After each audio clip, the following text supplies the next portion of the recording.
busting the myth of carbonara, braised pig skin and beans, and pizza tongues. This week, we're in Rome, Italy. Traveling the world to bring you delicious dishes, tasty beverages, and interesting experiences. This is the Destination Eat Drink Podcast on the Radio Misfits Podcast Network. I'm Brent Peterson. Welcome to Destination Eat Drink, the travel podcast for foodies. Destination Eat Drink is for foodies who like to travel and travelers who love to eat. And this week, we're in Rome with New York Times bestselling author Katie Parla. But first, I got a brand new foodie travel guide available for you. This one is to the amazing foodie city of Bari, Italy. Bari has to be on your list because they have the best street food in all of Italy.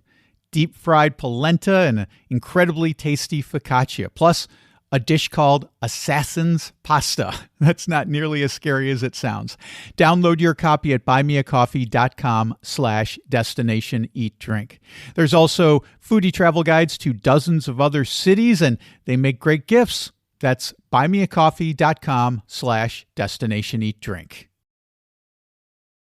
Katie Parla is a New York Times bestselling author, podcaster, TV personality, and foodie tour guide in Rome. Her latest book, Rome, A Culinary History, Cookbook, and Field Guide to the Flavors That Built a City, is available at her website, katieparla.com, and select independent bookstores. Katie tells me about the gritty Rome of the 1990s, why so much Jewish cuisine in Rome is fried, neo-trattorias, Rome rice balls, and much, much more. And I'm starving, so let's eat. Destination Eat Drink.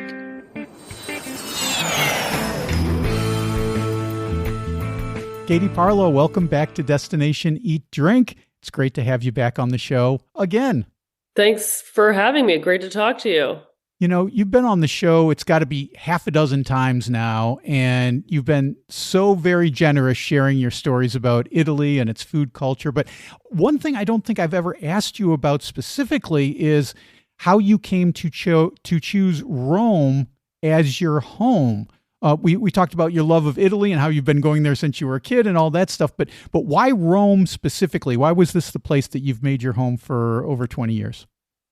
Well, my first trip to Italy was in 1996 as a sophomore in high school with my Latin class. And we did a bus tour, a lot of cities in a short amount of time. And we were in Rome for like 20 hours. And the tour guide's like, okay, we're done. We did it all. Moving on. And I felt sick. I didn't want to leave. I was like, no, I have to live here forever. And so as a teenager, Rome really resonated with me, and I decided like my life choice was going to be to live in Rome. I had no idea what that meant at the time, but I eventually figured it out.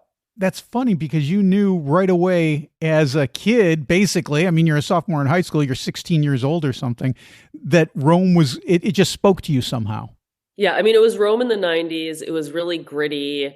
It had this element of danger. Everyone in my group got pickpocketed. I was like, this is my town. This is it. Well, you're from Jersey, so, and in the 90s, was there maybe like a little similarity between New York City and Rome when you talk about the grittiness of it?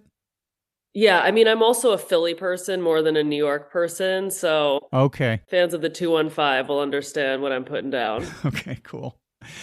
Your new book is called Rome, A Culinary History, Cookbook, and Field Guide to the Flavors That Built a City. And I can't think of anyone who would be more qualified to write this book than you, so I'm glad you did. We're going to talk about a lot of different aspects of this book because there's different facets to it, but of course there's recipes, and there's lots of recipes in there. And what I wanted to start with was how you researched all these recipes, because I imagine you wouldn't have them all just in your back pocket, Katie. So I have been aggressively eating everything I can in Rome for 22 years.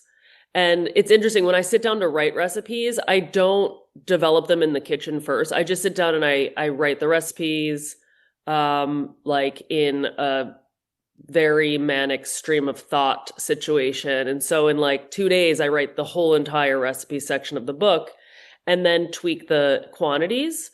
But, you know, I think when Tasting Rome, my first Rome cookbook came out 10 years ago, that was more about like being in the kitchen with a specific chef or home cook and encapsulating their version of things. But since I've done so much cooking, so much eating, and so much research since then, bringing the recipes together is less about identifying a specific version than sort of cobbling together what I think are interesting, delicious things from many versions and putting them into a single form. I like that because I often do the same thing. I mean, I read recipes. I think specifically of orecchiette with broccoli rabe. And there are specific recipes that you'll see from Puglia, but I have my own twist on it that I always say this would be blasphemy if a Puglian grandmother ever saw my recipe, but this is the one that I like. So that's the one that I make. We'll talk about some specific dishes in a moment, but what I really like about your book, and I read the whole thing and I really enjoyed it, was the fact that you really give a global perspective to the food of Rome, because I think for a lot of people, they often think of Italian food as this codified thing that has been in the blood of the Italians for hundreds and hundreds of years, and it changes over time. That's the reality of it. So I wanted to talk a little bit about how that came about, and you go all the way back to the Roman Empire and point to global trade, which brought a lot of ingredients and dishes to Rome. Can you talk about that 2,000 years ago, how that changed the world when it comes to Rome? Yeah, I mean, so if we're looking back 20 centuries to the Roman Empire, the city of Rome had a huge population. And in order to maintain power and order, the emperors had to feed the people. And if you keep people full and entertained, they're less likely to rebel. It's that great phrase, bread and circuses. Right. So Rome had to expand its reach beyond the peninsula to feed the people. And so that meant developing agriculture and trade all over 3 continents. So grain was imported from Egypt. You had fish sauces coming from the Iberian Peninsula, along with olive oil, which also came from Tunisia. Spices traveled from the Far East through Sri Lanka into Egypt and across the Mediterranean. And wine came from all over the place. You know, there are grapes and olives in Rome, but Romans, especially the elite, fancied a more cosmopolitan table. But even lower class people had access to these imported goods, as olive oil was used for illumination and even cleansing. And so Rome had to diversify its food supply or survive on fava beans, grass peas, and weeds, like delicious, fiber rich, even a little bit of protein in there, but not quite a rich selection of flavors and textures. And so, you know, throughout the Middle Ages, there are various periods in which Rome is in darkness and other times in which it's thriving and new ingredients would be coming in. But if we're really thinking about like Roman cuisine, it's tempting to posit it as an ancient set of dishes and techniques. But really in Rome and in other cities in Italy, what we eat is shaped by the 20th century, not the 18th. Or 4th. And so it's tempting and also a feature of marketing to think that everything in Italy has a centuries old root. But indeed, the 20th and even 21st centuries shape the way that we eat, the way that we encounter food, and what's available to us. I think that's a really fascinating point, Katie, because I don't think it was the last time, but one time I had you on and we did a whole episode about pizza. And you talked about this dish called pinza, which I think really encapsulates what you're talking about very, very elegantly, because the guy who supposedly invented pinza claimed that it was I think a 2,000-year-old Roman recipe, if I'm recalling this correctly. And it turned out that was not true at all. It was actually an invention that he had made just recently and tried to slap an ancient Roman label on it when it wasn't true at all. Yeah, I mean, the idea of fudging the details in order to make a recipe or a business seem more established is a Roman tradition. I mean, one of my favorite places, I go to Forno Campo dei Fiori on the daily. I take my food tour guests there for, at this time of year, prosciutto and fig pizza, other times of year, mortadella pizza. And there's a linen curtain, two of them actually, hanging in the entrance that say bakery founded 1880. Well, false. It was open in 1970. And so this is just one of so many examples of fabricating a foundation date, just as the creator of the pinza said his recipe dates back 2,000 years. It was developed in 2001 and features soy flour, which the Romans didn't use. Sure. So I'm going to take the bait and go back to ancient Roman times here with you, Katie. And I want to talk a little bit about Jewish culture in Rome, because you mention it in your book. And Jews, I didn't realize this, because in Portugal, where I live, a lot of the Jewish population came here when they got kicked out of Spain. So we're talking 500 years ago. There were Jews here before then, obviously, but a lot of them came then. In Rome, they've been there for over 2,000 years. Talk a little bit about the Jewish culture and especially Jewish cuisine in Rome. So the first Jewish community was established in Rome in the 2nd century BCE. And these were free people, not a diaspora community. People just coming to Rome like so many others because they heard it was cool. And when they got there, they're like, yeah, this place rules. Let's stay. They settled in Trastevere. And later the community grew as enslaved Jewish people were brought to Rome during wars in Judea, in the Republic and the Empire.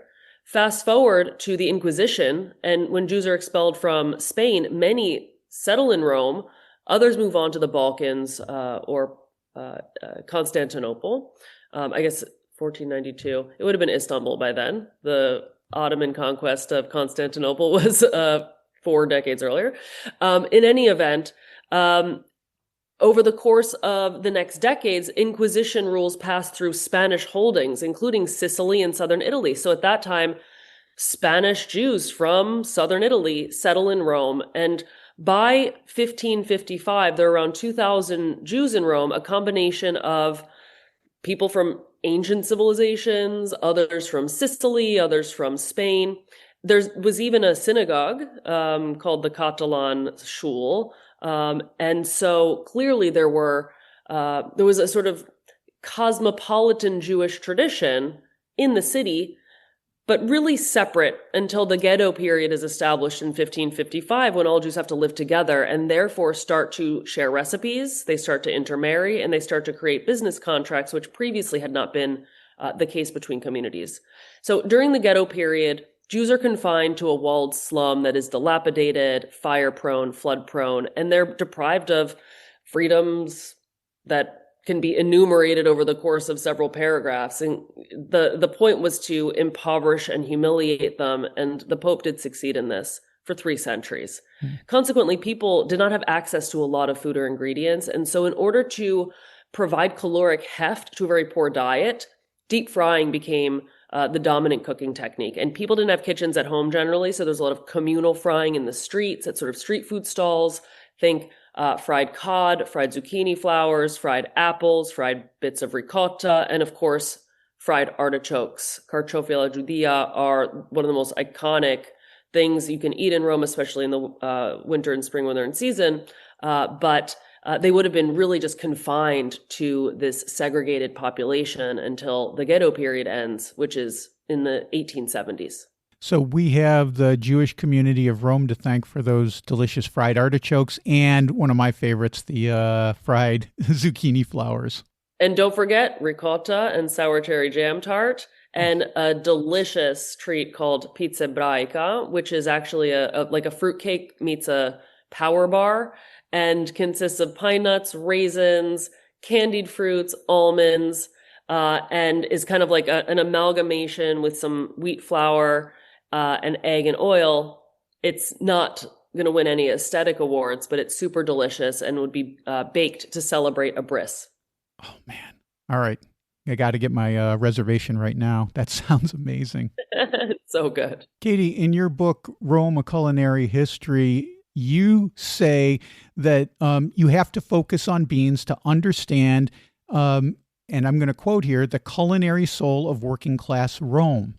So I'm going to ask you, what bean dish epitomizes this thought for you? Oh, it's got to be fagioli con le cottighe. It's a pig skin and bean braise, and it's very, very delicious. It's very, very luscious, and has this wonderful, deep, porky flavor with the sort of the bean structure is like nearly creamy, almost falling apart.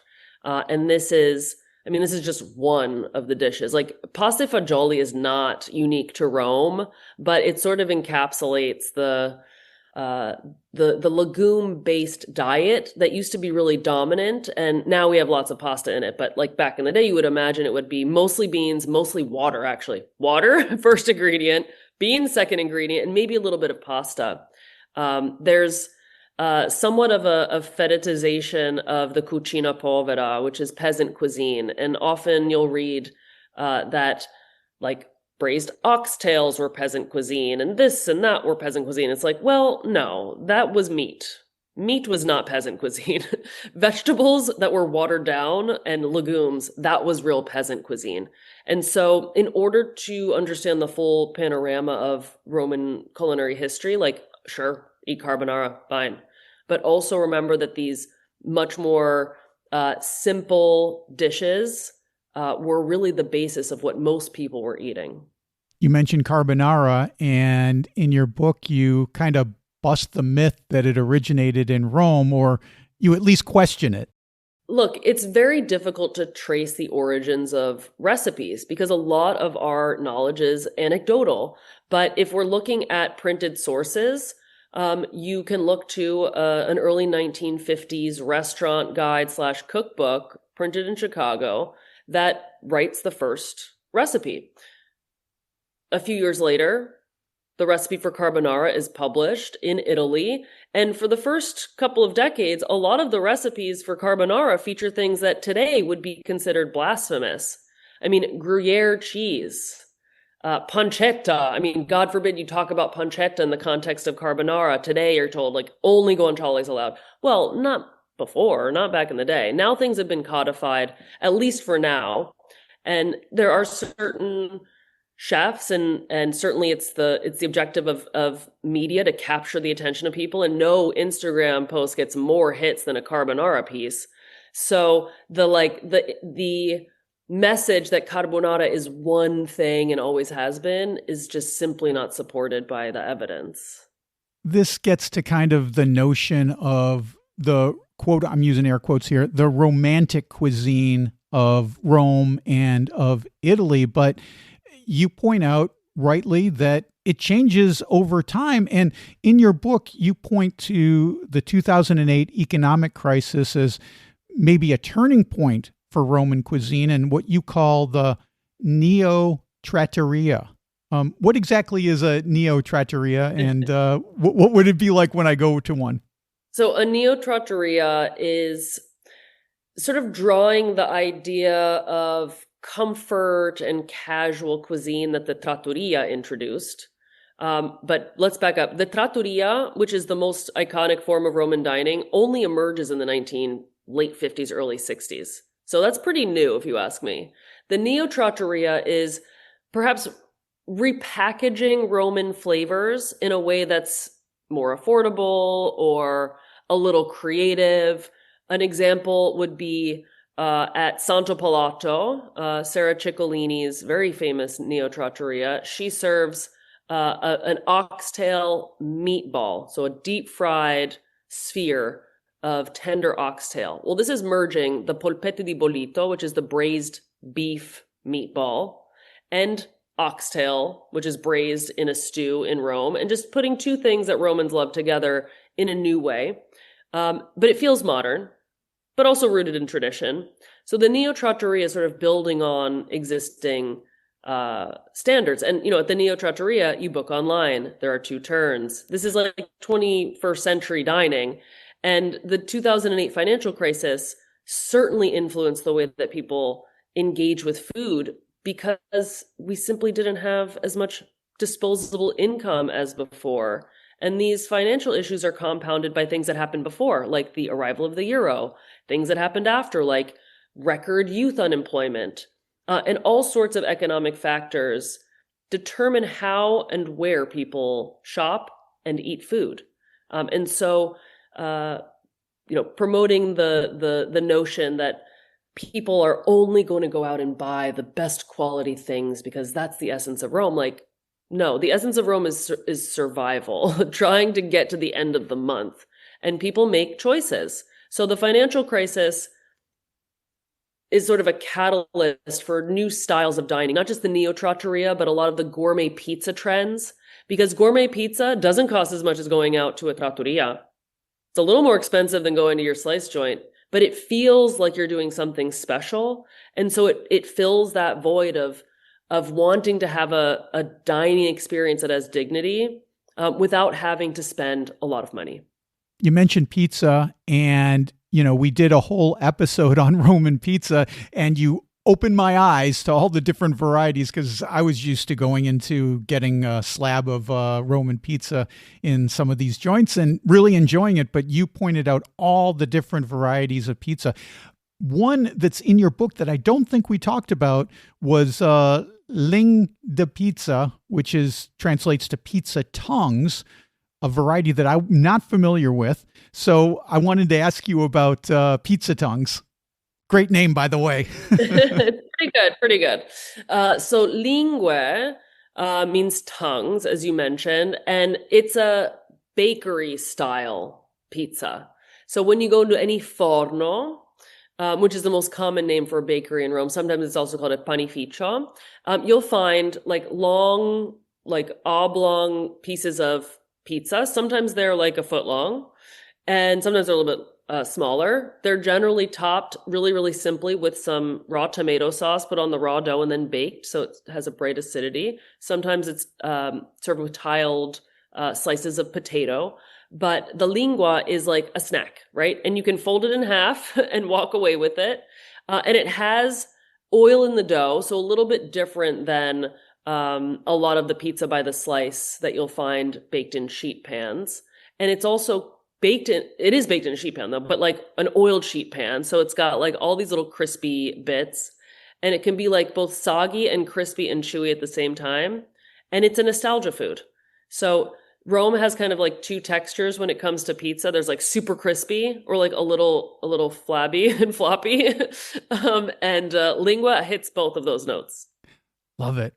And I think from your description, New Yorkers would feel right at home getting a lingue because you're folding the slice and it's kind of floppy at the end. I think they'd love it.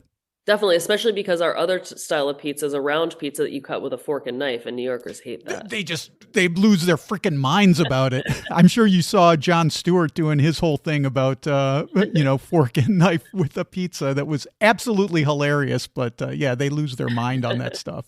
De Blasio still hasn't recovered. No doubt. He's like, he's eating with a knife and fork, but he's got his coat over his head while he's doing it. You divide your book into different sections, and in the starters section, you talk about supli al telefono, which are fried rice balls. And of course, anyone who's been to Sicily, or probably just about any Italian restaurant in America these days, we know about arancini, which is the Sicilian fried rice ball. Tell me about supli and how it's different and what kind of places we would go to get these fried rice balls in Rome. Supli are served at every pizzeria, whether it's a sit-down personal pizza joint or a stand-up pizza by the slice. And it is a rice croquette that is roughly duck egg sized and shaped. And traditionally, the classic supli al telefono has a tomato meat sauce risotto.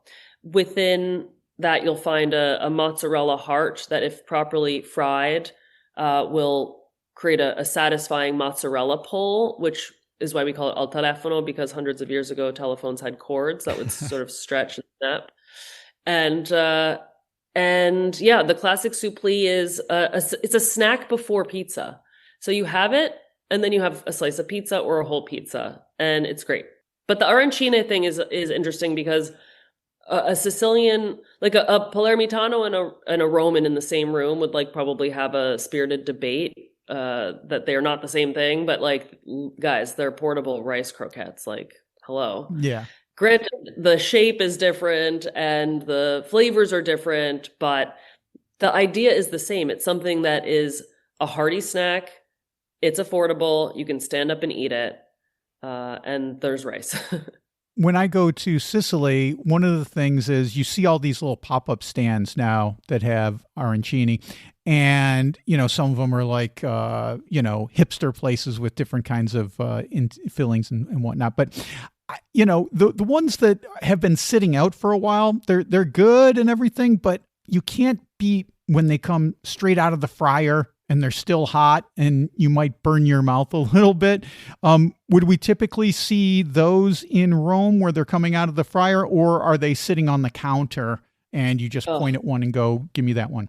So often a place will fry them up at 10 or 11 in the morning and then serve them like gross and congealed all day. There are a few places where you're always sure to find reliably. There's a famous place called Supli in Trastevere. They do batches of like 20 at a time. They're always hot out of the fryer, and that's not the norm because it's time consuming to manage like a whole Supli branch of your business.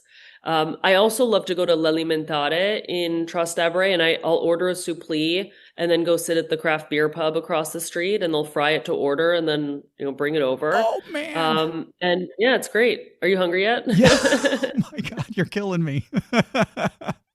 But most places are just frying it all up at one time. So if you get there when the stuff is out of the fryer, cool. If you're there like 30 minutes later, you're SOL.